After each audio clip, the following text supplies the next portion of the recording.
Television was doing a lot of harm, sending out a lot of rubbish. Every time you send violence out into the media, what you do is you hurt.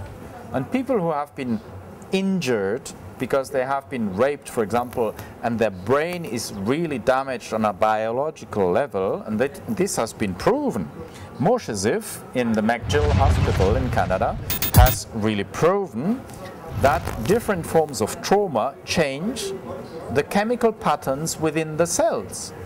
So you have the connection with the genes, you have the connection with the culture, and those two elements combined are the ones that create the system of violence. And this system of violence does what then? It pollutes again brains, and it pollutes what again? It pollutes again culture. In fact, every single piece of art that was done without the awareness and without the knowledge has to be looked at and has to be interpreted and has to be researched and to see, is it polluted or is it not? The point is that as long as brains are not fully operative, because on a biological level they have been polluted, they produce culture every day, and that culture is biased and it is triggered. The priority is on the memes. Yeah? We know that we can operate on a chemical level on the brains, we can know that we can transform, we can reverse those pollutions. It's possible. It will take 10 or 15 years before we are really actually able to do it. Because what is the longer lasting memory of events is the culture, and is the way not a table is constructed, but maybe it is the amount of angles that are fitted in that table, because that is a meme, not the building itself. It's the way that architecture gets conceived. The media, what do? They produce violence every day. And they just play on the triggers. Why? Because the system is being run. Because violence as a system exists. And it exists in the brains, in the people, in the media. So everybody who is acting in society contributes to that.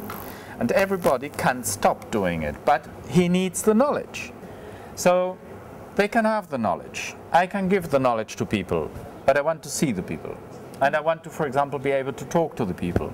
Because what we need, most of all, is responsibility. We need people to want to live.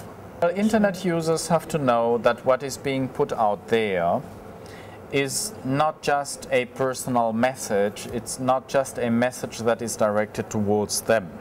So whatever you get as a user on the internet is information, and it's not meant for you because you are not meant for me. The choice is, first of all, to understand that you are in power of what you take in and what you take not. Second, that you have filters there, and that those filters should be operative. They all need to become aware. Now, this means a lot of learning. Film can have the same impact, but the film needs to be constructed in a proper way. And what you do, first of all, is to redefine humans as soul and body. Is that the transformation of reality is accessible, it is possible, you need the knowledge to do it, and then you have to have the will to really do it in a nice way. Within the film, that you go back to, for example, the concepts of Renaissance, that you go back to those concepts of that Italian painter Tiziano, that you go back to that body and soul and accept the integrity of body and soul. And this on its own could already be a whole theme for a film. And the end is, to me, that we have one single battle as humankind, as human species left to fight, which is to get every human on the planet to understand that violence is a system, that it is run against us, and that there is an alternative, and that this alternative is already operative, that it can be used, and that you don't need that punch on the nose to understand that there is a reason for this to happen.